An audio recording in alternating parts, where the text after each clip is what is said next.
I'm an infantryman. I retired in 2002. My wife was still serving, so she did a few more years before she ultimately retired. And our son is currently serving, so he's got about 12 years in the infantry, trying to take what I did to a much higher level. So my hat's off to all of you. I say all that because my final assignment in the Army was with the Inspector General. So how many friends? How many friends did I have? Not many. And you know, I wanted to get into business for myself. I knew that. I didn't want to become a Beltway bandit or a contractor. Just kind of, which would have been easy, parlaying what I had already been doing for 20-some years in the military. And so I kind of liked the world of finance. I wasn't really sure what it was all about. I thought I did, but until I got into it, I really didn't understand it. But it kind of intrigued me to be able to help people and do that kind of thing. So being a financial planner is was a line that I thought I'd kind of like to do. So I have to link up. You have to have lots of licenses, just like as a physical therapist. So I had to go through all the process of getting licensed first. And once I got licensed and was sitting down with the principal that runs the brokerage that I work through, he said, okay, so who do you know?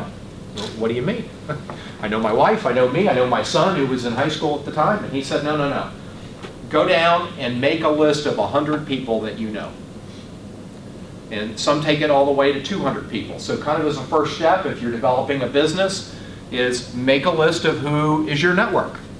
Write down their names, write down their contact information, write down their Facebook page in today's world, or their Twitter feed.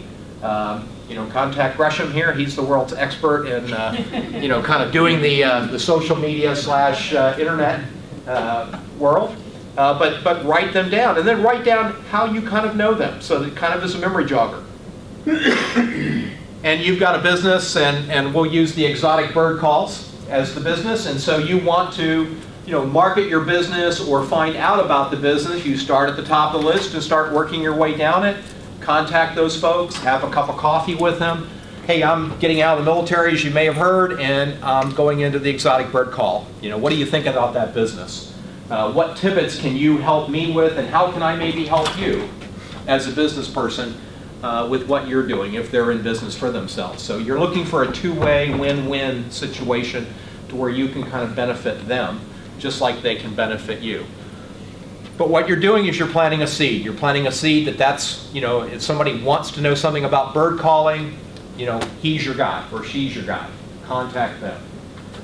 And then follow up with them periodically. So, know when their birth date is. If they're married, when is their anniversary date? And just send them a quick card. You can do it on the internet nowadays. It's so easy. But you're staying in touch with them so that, oh, that's right, he's in the exotic bird call industry. And, John Doe is a real avid hunter, or he's an avid bird photographer. I bet he could benefit from that. And so now people are starting to think about how to put the two of you together.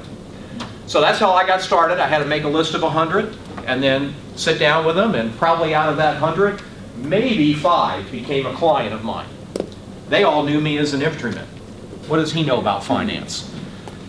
But they introduced me, of that 100 people I talked to, they started to introduce me to people who they thought might benefit from sitting down and chatting with me and talking about budgeting and talking about investments or insurance or whatever the topic needed to be in planning for them. And so that kind of helped get me started. I joined chambers of commerce, looking for outlets to where I can meet people. People aren't going to come to me necessarily. I got to get out there and find people and get introduced and make connections beyond my first 100.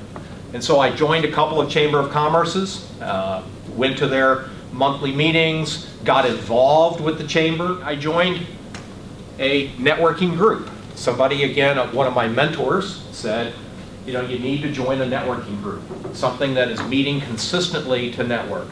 That's where I met Marla. Marla was in, we helped found a BNI group. Business Networking International is what BNI stands for. There are BNI networking groups all over the place. So, and I call BNI my second business.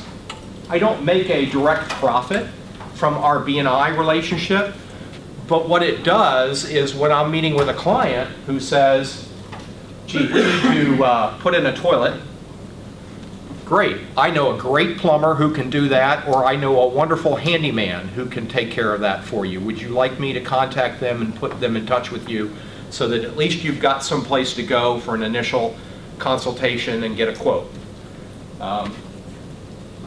I know a great guy who does Blue 16 media. You know, I know a great gal who does wellness products.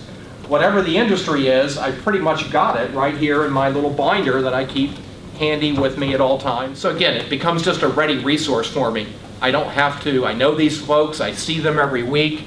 They're kind of accountable to me. If I send a client to them, they're going to keep back reporting to me how it's going, how they're taking care of my client. Now I have an office, and as my business has grown and I've handled more clients, I've had to hire a number of staff to, to help provide service to them and take care of them. I learned early on that there's things that I'm just not good at. I'm not good at picking up the phone and talking to people.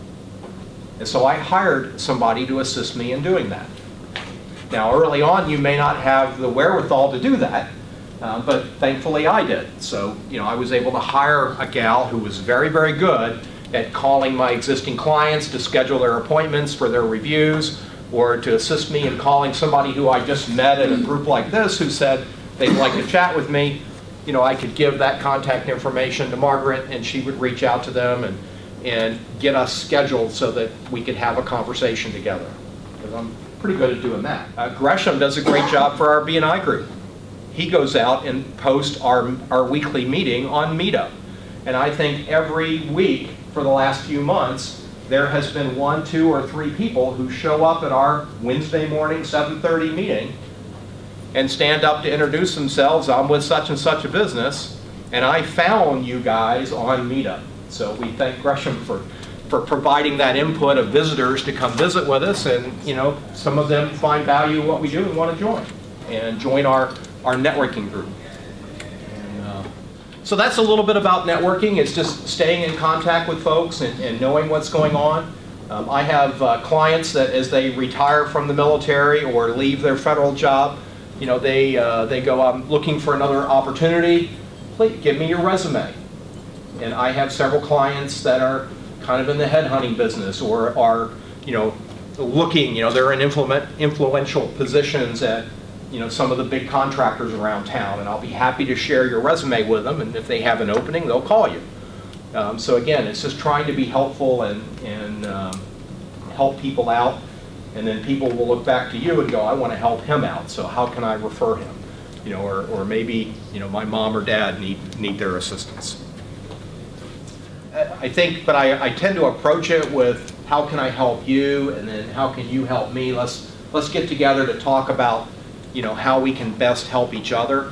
And I always lead with, tell me about your business. Tell me about what's important to you. Who are you looking to connect with, and how can I help you get connected? And that almost invariably leads to them asking the same question. Okay, well, Kurt, I've talked about Blue 16 Media. We did that when I sat down with Gresham a couple of years ago. Let's talk about who you're looking for as a client and how I might be able to spot somebody who you would want to work with, and how do I get them to you. But people are always willing to sit down, usually and sit down and chat with you, particularly if you're military in this environment. You just mentioned, hey, I'm getting out of the military and I'm thinking about starting a business and I'd like to pick your brain for 15 minutes. Can I buy you a cup of coffee? And so now you're giving them a cup of coffee. They're almost invariably going to say, yes, let's sit down and chat, and how can I help you? What kind of business are you getting into? What are the struggles that you're having? How do I help with a business plan? How do I help with financing? How do I help find a client base? How do I open up my market?